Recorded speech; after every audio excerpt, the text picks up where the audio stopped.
যেমন কিছুদিন আগে রাষ্ট্রপতির ছবি নামিয়ে ফেলা হলো দূতাবাসগুলো থেকে, তখন শোনা গেল শুধু রাষ্ট্রপতির ছবি না, রাষ্ট্রপতিকেও সরিয়ে ফেলা হবে এবং রাষ্ট্রপতির নামও একটা প্রস্তাবনা সামাজিক যোগাযোগ মাধ্যম সহ বিভিন্ন জায়গায় ঘুরছে, সেটাও আমরা জানতে পারছি। তারপরে জানলাম যে মানে শোনা যাচ্ছে যে অন্তর্বর্তী সরকার থাকবে না, এটা ভেঙে গঠিত হবে তত্ত্বাবধায়ক সরকার, যার প্রধান উপদেষ্টা থাকবেন ডক্টর মোহাম্মদ ইউনূস। এরকম কথাও বাজারে শোনা যাচ্ছে। আর আগে তো বিএনপি শুনতে পেত ১-১১ পদধ্বনি, যেটি পরের দিকে শুনতে পাচ্ছেন মাহফুজ আলম, নাহিদ ইসলাম, তারাও আসলে এটির কথা বলছেন। এই যে নানান রকম কিছু শোনা যাচ্ছে, এগুলো কি শুধু গুঞ্জন, গুজব বা বাজারে ছড়িয়ে পড়া কথাবার্তা, নাকি পেছনে বা ভেতরে পর্দার আড়ালে আরো কিছু হচ্ছে, জনাব শহীদ খান? ধন্যবাদ আপনাকে। পর্দার আড়ালে কিছু ঘটলে তো সাধারণ মানুষ দেখতে পায় না, মানে ওই পিঠে যে অন্ধকারটা আছে আমরা দেখতে পাচ্ছি না হয়তো। আর আপনি যে সব বিষয়ের কথা বলেন সেগুলো তো সামনে এসেছে। হঠাৎ করে আমাদের দূতাবাস গুলো থেকে রাষ্ট্রপতির ছবি নামিয়ে দেওয়ার একটা খবর বেরোলো, এবং এটা কোনো সরকারি ঘোষণা না বা কোনো গভর্নমেন্ট অর্ডার ইস্যু করা হয়নি। এটা নাকি টেলিফোনে কেউ কাউকে বললেন, কোথাও কেউ একজন ছবি দেখেছিলেন, তার কুসুমা হয়েছিল, তিনি এসে বলেছেন। পরে দেখা গেল যে ওই উপদেষ্টা মহোদয় বললেন, না আমি এরকম কথা তো বলিনি, এবং ক্যাবিনেট থেকেও কোনো সিদ্ধান্ত আসেনি, উপদেষ্টা পরিষদ থেকেও কোনো সিদ্ধান্ত আসেনি, এবং রাষ্ট্রপতির ছবি টাঙানোর ব্যাপারে আমি অনেক খোঁজাখুঁজি করেও কোনো নির্দেশনা দেখতে পাইনি। হয়তো কোনো একটা নির্দেশনা ছিল কোনো একটা সময়, এবং তারপরে এখন ছবি নামানো হলো। এবং ছবি নামানোর সাথে যে গুজবটা ডালাপালা মিললো, এটা হলো যে ওই 15ই আগস্টের আশেপাশে এই ছবি নামানোর কথাবার্তা আমরা শুনলাম, এবং তারপরে রাষ্ট্রপতিকে নাকি সরিয়ে দেওয়া হচ্ছে। রাষ্ট্রপতিকে সরিয়ে দেওয়া বা তাকে সরিয়ে দিতে হবে, এই জিনিসগুলো তো আমরা অনেকদিন ধরে দেখছি, এবং এক পর্যায়ে তো রাষ্ট্রপতির আমাদের যে বঙ্গভবন আছে সেই ভবনের দিকে আমাদের ছাত্র নেতৃবৃন্দ বা বৈষম্য বিরোধী আন্দোলনকারীরা আরো কেউ কেউ অনেকে একজোট হয়ে সেই ভবন পর্যন্ত গিয়েছিলেন। তো সেখান থেকে তাদেরকে পরে সেনাবাহিনী এবং পুলিশ বাহিনী বুঝিয়ে টুজিয়ে অথবা একটু অল্প বিস্তর ছোটখাটো বল প্রয়োগ করে তাদেরকে সরিয়ে দিয়েছিল। এরপরে সেটার ব্যাপারে আর কোনো কথাবার্তা শোনা যায়নি, কিন্তু ছবি নামানোকে কেন্দ্র করে কথাবার্তা শোনা গেছে। তো এখন এরপর আমরা তো এখনো কিছু দেখি নাই, এবং এটা তো বাজারে চাউর আছে যে শাহাবুদ্দিন সাহেবকে যে কোনো সময় সরিয়ে ফেলা হবে, সরিয়ে ফেলার চেষ্টা হচ্ছে, এরকম বাজারে এরকম গুঞ্জন আছে যে ওয়াকার সাহেবকে সরিয়ে ফেলার চেষ্টা করা হচ্ছে। এরকম ফাইল রেডি হয়েছিল, ফাইল গিয়েছিল রাষ্ট্রপতি শাহাবুদ্দিনের সাথে, সিগনেচার করেন নেই, তারপর তিন বাহিনী প্রধান দেখা করেছেন প্রধান উপদেষ্টার সাথে, বাট আমরা কিন্তু এগুলোর কোনো অফিসিয়াল ভার্সন কখনোই পাইনি।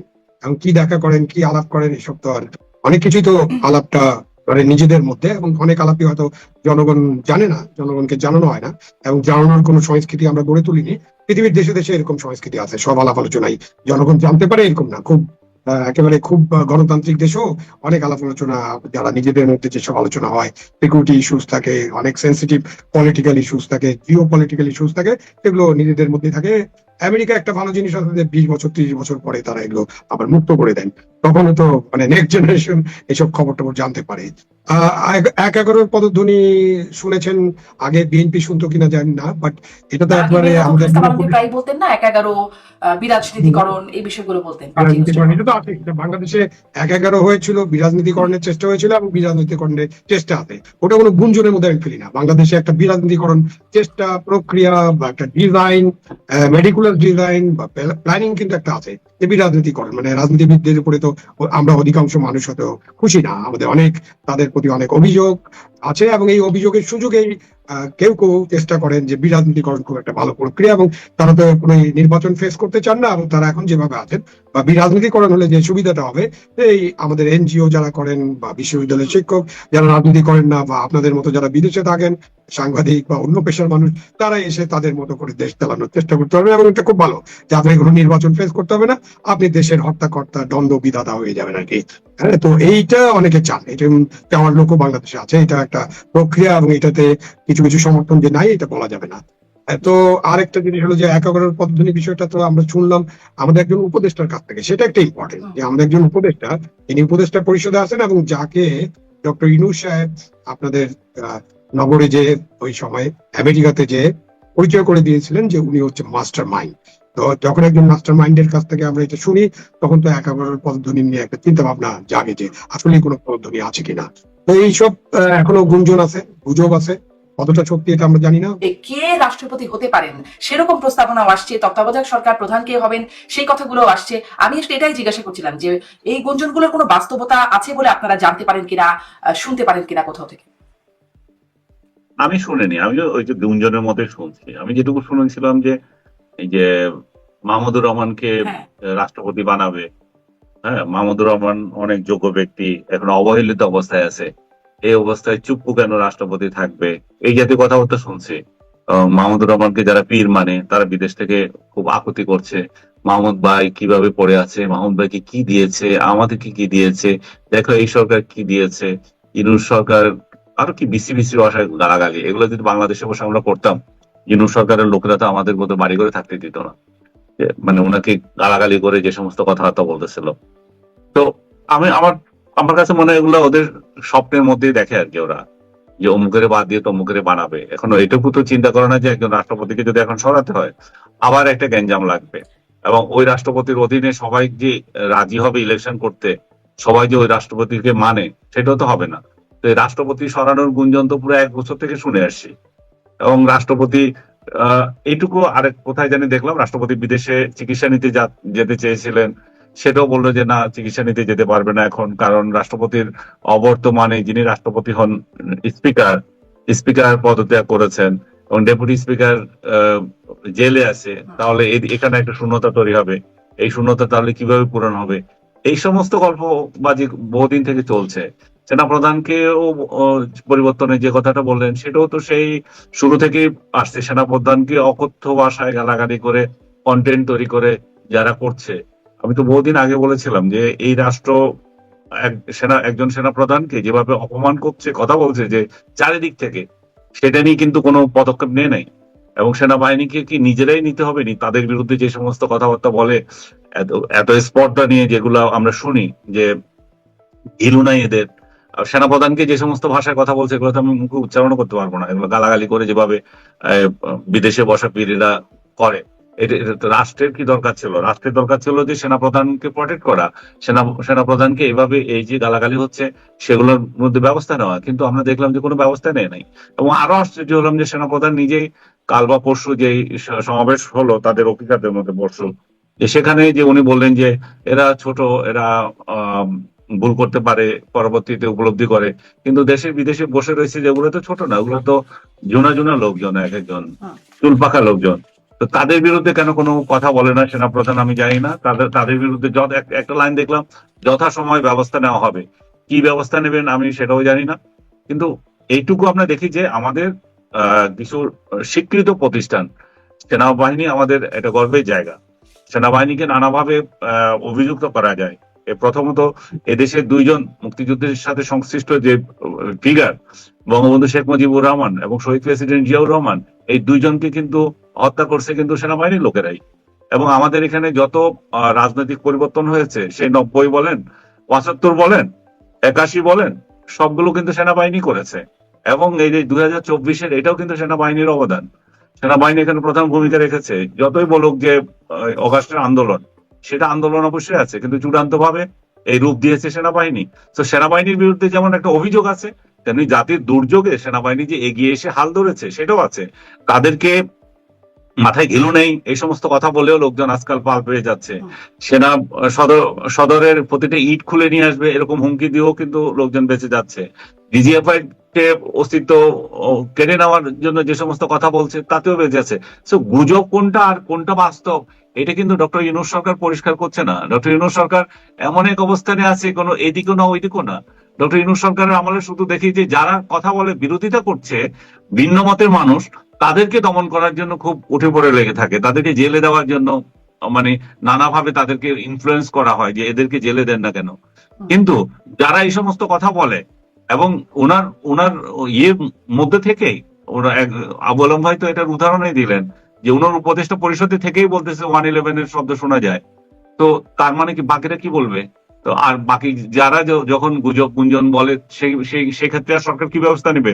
সরকার তো কোনো বিষয়ে আমি দেখি না যে তড়িৎ কোনো অ্যাকশন নেই। সরকার তো এগুলোতে ছেড়ে দিয়ে রাখছে, যে যা ইচ্ছা বলতে পারতেছে। এবং বলবেন যে আপনারাও তো বলতেছেন, আমরাও বলতেছি, আমরা তো সরকারের সমালোচনা করছি। সরকার কেন অ্যাক্টিভ হচ্ছে না? সরকার কেন এই ধরনের এনার্কি গুলোকে বলতে দিচ্ছে? করতে দিচ্ছে। হুম। তো আমাদের বলা আর ওই বলা তো পার্থক্য আছে। জি। আমরা কি কোনোদিন আপনারা বলছেন সরকারকে আপনারা লগ্নভাবে কালচারাল আক্রমণ ফ্যাসিস্টের করেছি? জুতাও খাচ্ছেন। আমরা কি কোনো সেনাপ্রধানকে আক্রমণ করেছি, সেনাবাহিনীকে আক্রমণ করেছি? আমরা তো তা করছি না। আমরা সরকারের দৈনন্দিন কার্যক্রম, সরকারের প্রতি যে প্রত্যাশা ছিল, প্রত্যাশাগুলো পূরণ হচ্ছে না, সেগুলো সমালোচনা করছি। জি, এবং কালচারাল ফ্যাসিস্টের আখ্যা পেয়ে জুতা নিক্ষেপ কর্মসূচি হচ্ছে আপনাদের ছবিতে, সেগুলো একটা বলার প্রেক্ষিতে কিনা আপনার কাছে সেই প্রসঙ্গটিতে আসবো, কিন্তু আপনি যে প্রসঙ্গটি তুললেন খুবই গুরুত্বপূর্ণ। আবু আলম শহীদ খান, আপনার কাছ থেকে একটু জানতে চাই সেনাবাহিনীকে নিয়ে যে বক্তব্য, ঘিরু নাই, এটা নিয়ে আপনার মন্তব্য জানতে চাই। সেনাবাহিনীর যে প্রতিক্রিয়া সেনাপ্রধানের, সেটা নিয়ে জানতে চাই।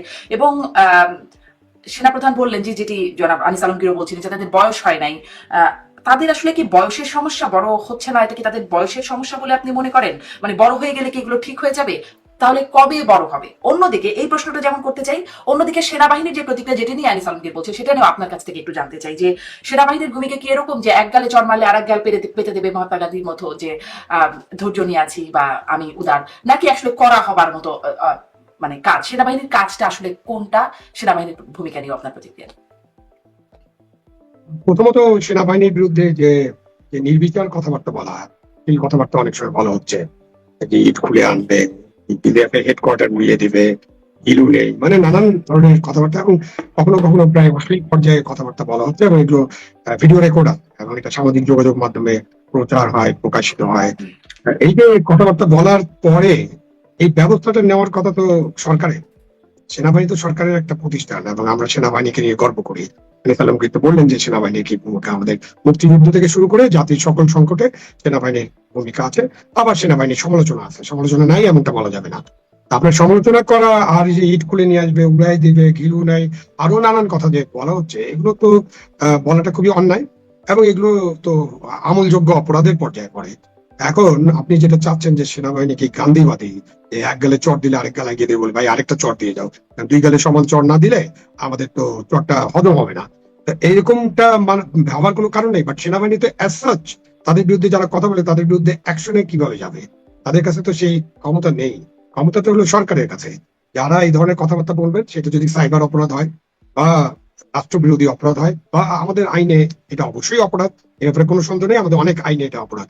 এই অপরাধ করার জন্য তো তাদের বিরুদ্ধে মামলাটাকে করবে, মামলাটা তো সরকার করবে, পুলিশ করবে, এবং পুলিশকে দিয়ে সরকারি মামলা করাবে এবং তদন্ত করবে, এবং তাদেরকে কি করবে, তাদেরকে গ্রেপ্তার করবে, তাদেরকে ম্যাজিস্ট্রেটের কাছে হাজির করবে, জাজের কাছে হাজির করবে, তারপর তাদের জেলখানে থাকার কথা, কিন্তু তারা তো নাই।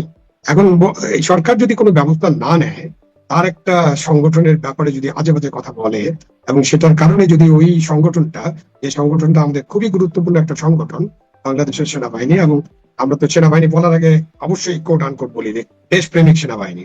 এখন আমার দেশপ্রেমিক সেনাবাহিনীর বিরুদ্ধে নানান কথা বলে পার পেয়ে যাবে এবং সরকার চুপচাপ বসে থাকবে, তখন একজন নাগরিক হিসেবে বা যে কোনো মানুষ মনে করতে পারে এগুলো কি উৎসাহিত করা হচ্ছে কিনা, এই অভিযোগ তো করাই যেতে পারে, আমি এই আঙ্গুলটা তোলাই যেতে পারে। তো এগুলো তো কোনো জবাব আপনি পাবেন না। এটা আমরা হয়তো তাদেরকে মিটি মিটি হাসতে দেখবো, হ্যাঁ বলে দিয়েছে। আপনি দেখেন আমাদের স্বরাষ্ট্র উপদেষ্টা একটা ভিডিও দেখছিলাম যে ও চাঁদা তুলতে গেছিল, আমি ধমক দিয়ে দিয়েছে আর ওরা যাবে না। এইরকম হচ্ছে অবস্থা। এই অবস্থায় আপনি পুলিশের যে সমস্ত কর্মচারী কর্মকর্তা বা পুলিশের কনস্টেবল থেকে শুরু করে কোনো অফিসার যারা যারা নিহত হয়েছেন, তাদের ব্যাপারেও তো একটা তদন্ত করতে হবে। আপনি পুলিশকে দিয়ে তদন্ত না করেন, আপনি জুডিশিয়াল তদন্ত করেন, কিন্তু এটা তো বের করতে হবে যে কারা নিহত হয়েছেন, কিভাবে নিহত হয়েছেন, পরিস্থিতিটা কি ছিল, যে যাদের সন্তান মারা গেছে তারা তো এইটুকু তো দাবি করতে পারে, দাবি করার তো দরকার নেই, তাদের এইটুকু তো অধিকার আছে যে আপনি তাদেরকে জানাবেন যে অবস্থা সৃষ্টি হয়েছিল। জাতিসংঘের রিপোর্ট অনুযায়ী 15 তারিখ পর্যন্ত 1400 কিছু বেশি নিহত হয়েছেন। আমরা এখন যে নিহতের তালিকা পেয়েছি 834 জন সম্ভবত, এবং এটা আরো কিছু বাড়তে পারে। আমি এমনকি আমাদের প্রধান উপদেষ্টার ভাষণের সর্বশেষ ভাষণে 1000-এর কাছাকাছি নিহত হয়েছে এটা বলেছি। তো এখন দেখা যাচ্ছে যে আমাদের যে 1500 নিহতের যে দাবি, এই দাবিটা আসলে কিভাবে এটা প্রমাণ করা তো তাদের কর্তব্য যারা এটা বলেন। কিন্তু তাহলে জাতিসংঘের রিপোর্ট অনুযায়ী 5 তারিখ থেকে 15 তারিখ পর্যন্ত যদি আরো কিছু সংখ্যক মানুষ নিহত হয়, আমরা যদি ওখানে 1000ও ধরে নেই, তাহলে আরো 500 মানুষ বা 450 মানুষ নিহত হয়েছেন। তাদের ব্যাপারটা তো স্বচ্ছ তদন্তের মাধ্যমে বেরিয়ে আসতে হবে, কারা নিহত হলে কি পরিস্থিতিতে নিহত হয়েছেন, এবং একটা তো জিডি হতে হবে, কমপক্ষে একটা এফআইআর হতে হবে, এবং এটা তদন্ত হতে হবে।